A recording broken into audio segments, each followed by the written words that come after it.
What's going on, everybody? LK here. Today a little bit more Guilty Gear for y'all.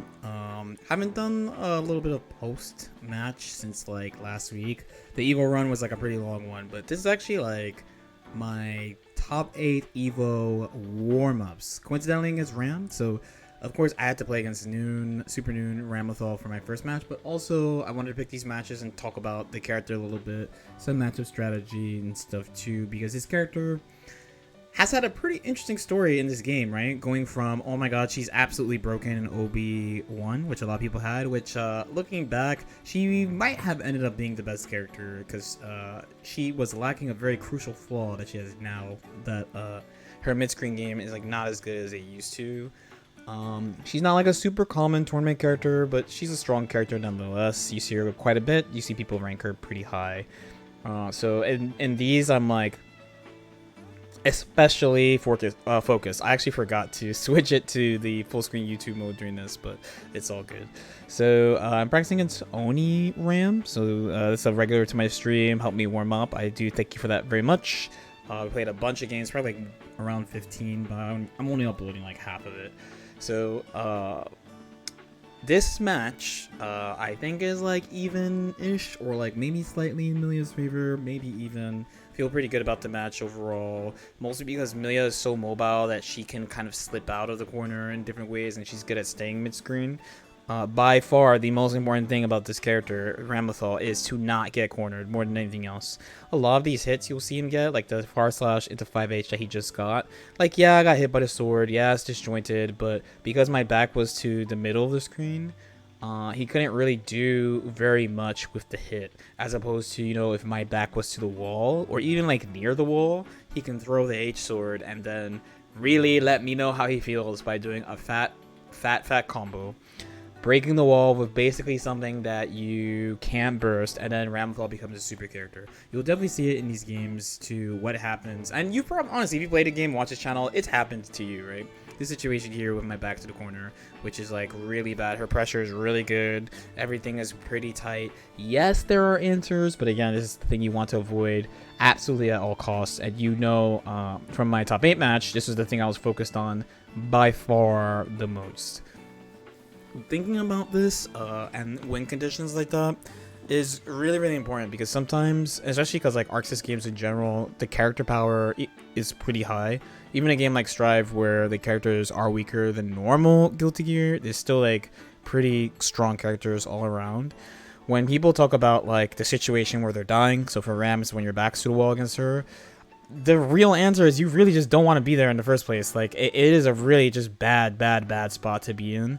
And a lot of the games you're going to win against Ram, you're not going to win after being in the spot where she wins. Like, one of the things that is really important about not just this game, but just Arxis games in general, is that like people are not only going to go for their win condition because that's how they win the game, but they're also going to do it because that's where the character feels strong and it feels good and fun for them. So it's like you need to really avoid these spots at all costs, right?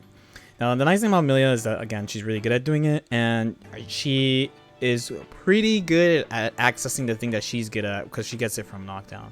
Here I'm like breaking the wall, going back into mid-screen. BRCing just so I can keep my offense. Milia's not as good in positive as Ram. Hopefully we see it, but Ram, when she gets into positive, she has strings that are so long that she can get the 50 meter, and depending on your character, how fast you get resources, you might not really be able to do anything about it, and Ram's just cranking your risk gauge, putting you in the corner right away, and just pushing.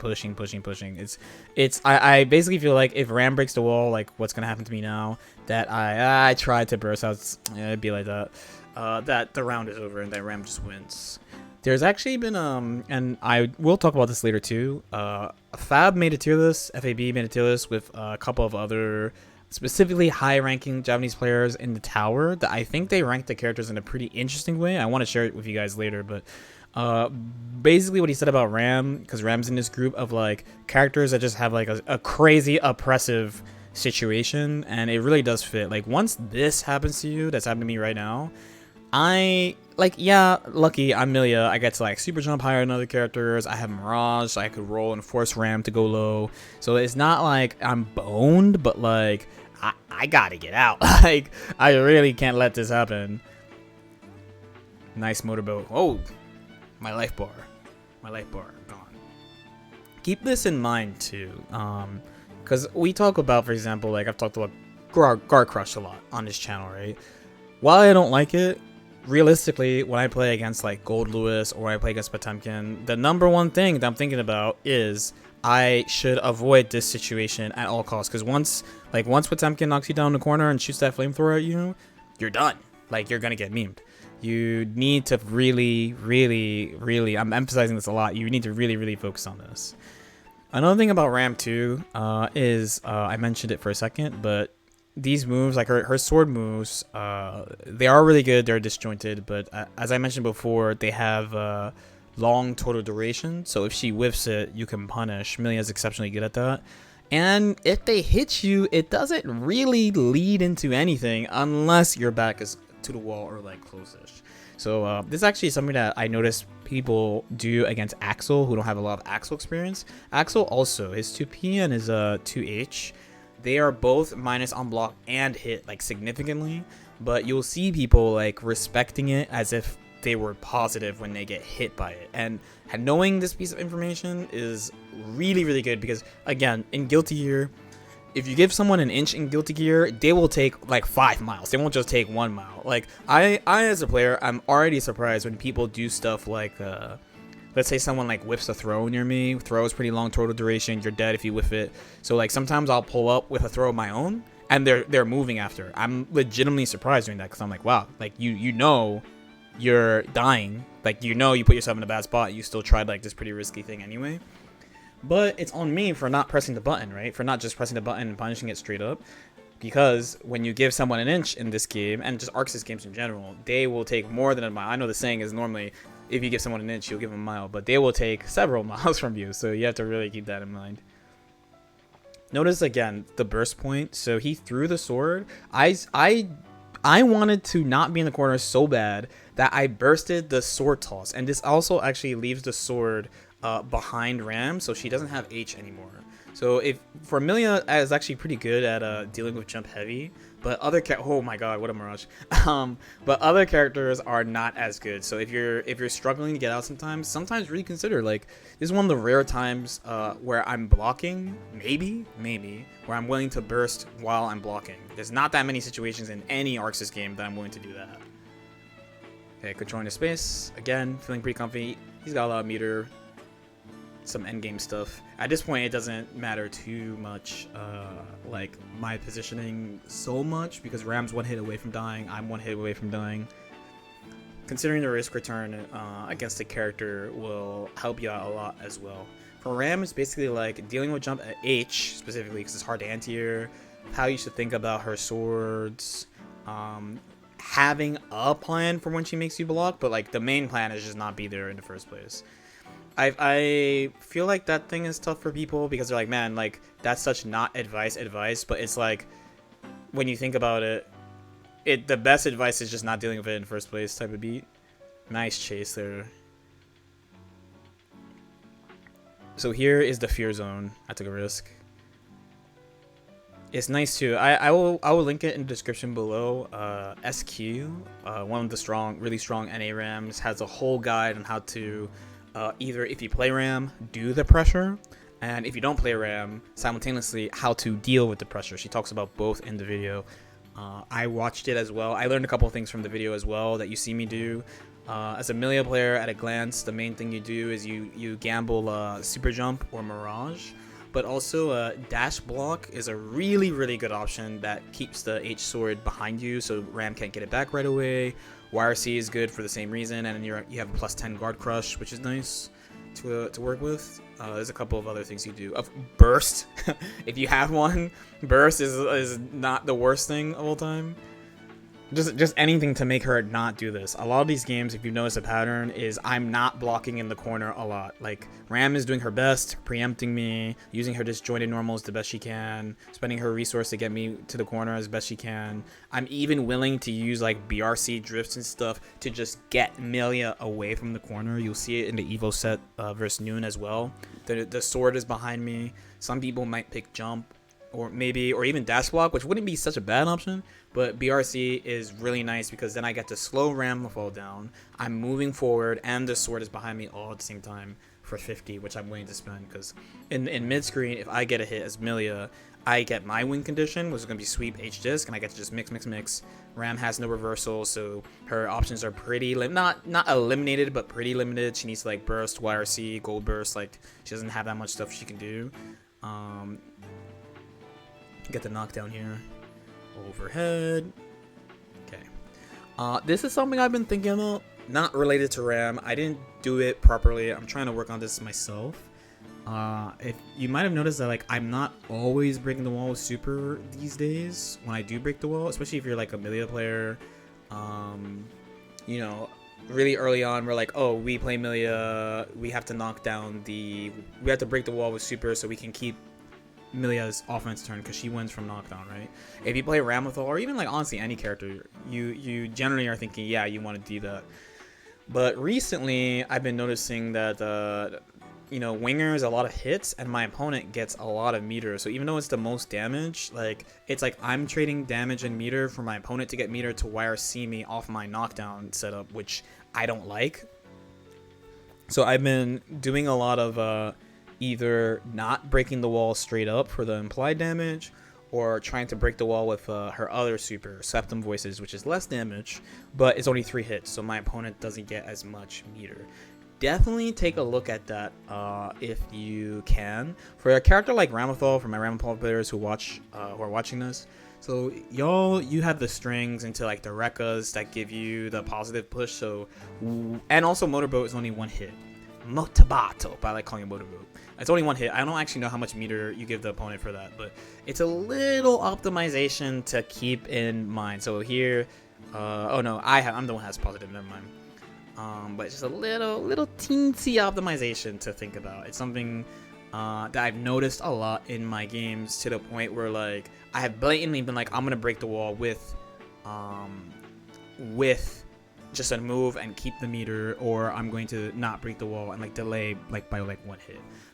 Speaking of that, SQ also made a video about this, and it's the first time I had this this nugget in my head about like breaking the wall and stuff. So I use tactics like this, like these, I should say, during my entire Evo run, like doing almost the whole Milia combo, but ending like 2H H-disc instead, getting my safe jump there. If I hit them with a follow-up hit, then I do more damage than I would have if I just broke the wall right away, type of thing. Okay, yeah, this is bad, by the way. I'm going to get not smoked. Knock me down in the corner. This thing, I think, is a trick, by the way. That thing's a definitely a trick, by the way. I think it's cool that she has that, but it's not instant. It's not instant. I think Axel has a similar thing, but I think his is closer to instant, but not instant. Correct me if I'm wrong.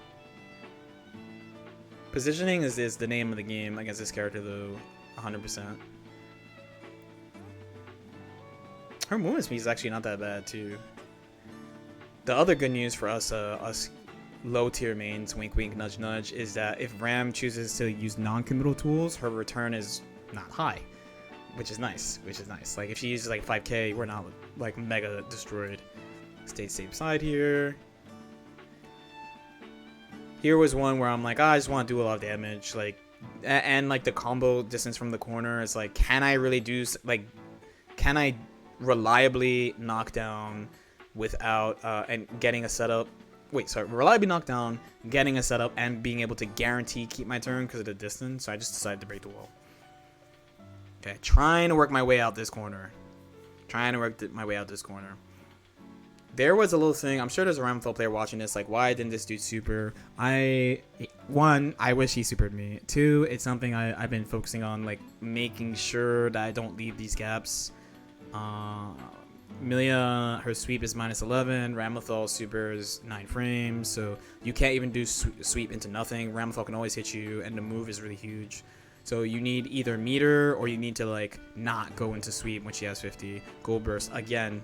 Back to the theme of I do not want my back against the wall against this character. YRC, I do not want my back against the wall against this character by any means. Back to mid screen where it's nice and safe. There we go. Nice corner against Ram where I have the advantage. This is sick. Bad Moon, Bad Moon. I've been hearing people say like Bad Moon is like you don't get anything off it, but she has a lot of frame. It's a knockdown, so she has a lot of frame advantage. You don't get like H disc or anything, but you get a significant amount of frame advantage off it. So I think the exact number is like +18 or +19. I have to like go back and look at my notes, but while it sucks that you can't get like H disc like Exerd, you still get like a good amount of advantage. And even mid screen, wow, that was definitely misinput. Even mid screen, you do have time to run up and meet them with either far slash or sweep. You have to practice it though. It's kind of hard. It's kind of hard, but you have to practice it. But you do get stuff. Cross up S disc to classic. For some reason, I don't OS my close slashes off cross up S disc. Don't ask me why. I said no. Screw your win condition. Oh, I missed septum.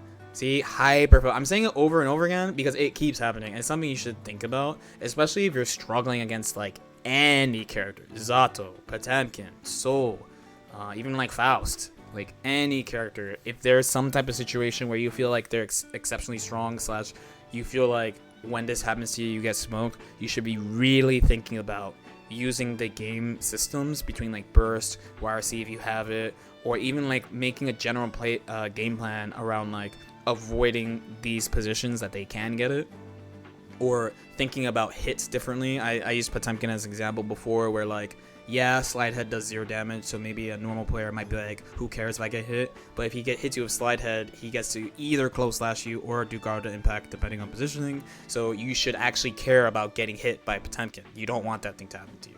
Or Faust, like if Faust command grabs you or gets the Afro on you, you need to care what's going to happen because that's the thing. That's the situation when he's the strongest. Milia, when she sweeps you, that's the situation where she's the strongest. Soul, when he knocks you down in the corner especially and makes you block a plus move, you're really scared. Mei, same thing. So these ideas, you need to make sure you have them in mind and build your game plan around it. Ram taking her turn. What a backdash. I'll do whatever it takes. Ooh, I'll do whatever it takes. I'll do whatever it takes. Even Leo, you can come at me and be like, yeah, what about Leo? Even Leo. Like in my head, there's certain knockdowns that Leo has that's more threatening than other knockdowns. So for example, like Leo throwing you in the corner, that's a really bad knockdown. You're probably dead. Or what's another one? If he knocks you down with turbulence, that's like probably his best one. Just keep this idea in mind. It's really important for Guilty Year.